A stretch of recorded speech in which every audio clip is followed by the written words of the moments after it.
I-Kaizer Chiefs noThabo Cele bamatasa nezingxoxo mayelana nokuthi lo mdlali angasahambe ngaphambi kwesikhathi, nakuba lo mdlali ekulungele ukuhlonipha isikhathi esisele senkontileka yakhe uma kwenzeka kungafinyelelwa esivumelwaneni. Lo mdlali oneminyaka engu-22 ubudala akazange abonakala eqenjini lamakhosi eliye eSpain ohlelweni lokuzilungiselela isizini entsha ngaphansi komqeqeshi omusha uFernando da Cruz.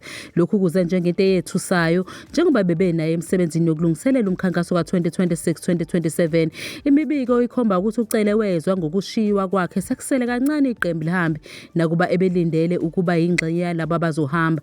uCele wajoyina iChiefs ngoJanuwari wonyaka odlule ngemva kokuchitha isikhathi esiningi somsebenzi wakhe webhola emazweni aphesheya.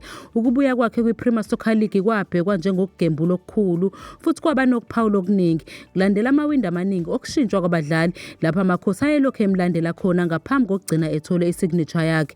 Njengamanje kunezingxoxo ezibucayi eziqhubekayo mayelana nokuthi bangahlukana kanjani ngendlela efanele ngaphambi kokuphela kwenkontileka kaCele esalelwe yiminyaka emibili. Uma lezi zinkulumo zihluleka ukuletha isivumelwano esihle, lo mdlali kukhonjwa ukuthi uzobe ekulungela ukuhlala eqenjini aqede inkontileka yakhe kunokuba ahambe ngemigomo engamphathi kahle.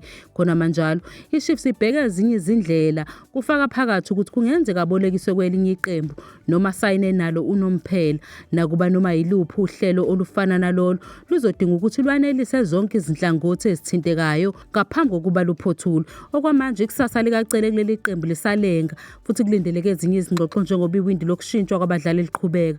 Ngaphandle uma kutholakala isixazululo esifanele, lo mdlali kungenzeka ahlale nenkontileka neChiefs ngenkathi ebheka amathuba akhona ngaphambi kokuba kuqale isizini entsha.